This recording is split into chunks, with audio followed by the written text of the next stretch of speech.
ఆంధ్రప్రదేశ్ రాష్ట్రంలో చంద్రబాబు నాయుడు గారి నాయకత్వంలో కూటమి ప్రభుత్వం ఏర్పాటైన తర్వాత రాయలసీమకు ఉజ్వలమైన భవిష్యత్తు ఉంటుందనే నమ్మకం, విశ్వాసం 4 జిల్లాల ప్రజల్లో ప్రబలంగా ఉంది.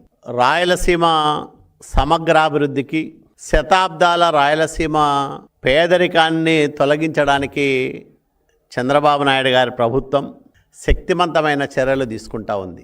దీని ఫలితంగానే రాయలసీమ ఉజ్వల భవిష్యత్తు దిశగా తన ప్రస్థానాన్ని మొదలుపెట్టింది. 2014-19 మధ్యకాలంలో రాయలసీమ భవిష్యత్తుకు బలమైన పునాదులు పడ్డాయి.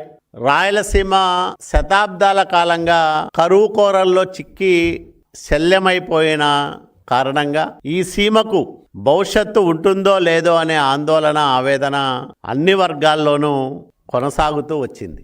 అయితే 14-19 మధ్యకాలంలో రాయలసీమ ప్రాజెక్టుల పట్ల ప్రత్యేకమైన శ్రద్ధ కనపరిచిన చంద్రబాబు నాయుడు గారు దాదాపు 12,000 కోట్ల రూపాయలకు పైగా రాయలసీమ ప్రాజెక్టుల కోసం ఖర్చు చేశారు.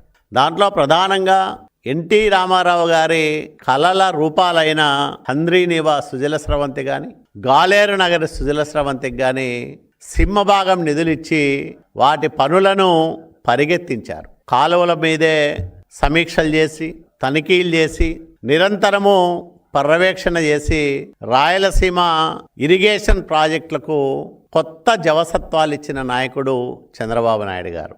నీళ్ళిస్తే పరిశ్రమ పెడతామని కియా యాజమాన్యం షరతు పెడితే ఏడాది తిరగకుండానే గొల్లపల్లి రిజర్వాయర్ను నిర్మించి వాళ్లకు ఒక భరోసా ఇచ్చి 13,000 కోట్ల రూపాయల పెట్టుబడులతో కియా పరిశ్రమ పెనుగొండ ప్రాంతంలో ఏర్పాటు కావడానికి కృషి చేసిన నాయకుడు చంద్రబాబు నాయుడు గారు. కియా రాకతో అనంతపురమే కాదు, రాయలసీమ పారిశ్రామిక ముఖ చిత్రమే మారిపోయిందనడంలో ఎలాంటి సందేహము లేదు. తర్వాత 19-24 మధ్యకాలంలో రాయలసీమ భవిష్యత్తు మళ్ళా అంధకార బంధురంగా మారింది. జగన్మోహన్ రెడ్డి రాయలసీమ పేరు చెప్పి, రాయలసీమ బిడ్డనని నమ్మించి, ఓట్లేయించుకొని రాయలసీమ భవిష్యత్తును సర్వనాశనం చేశాడు. రాయలసీమ ఇరిగేషన్ ప్రాజెక్టులను అత్యంత వివాదాస్పదంగా మార్చాడు.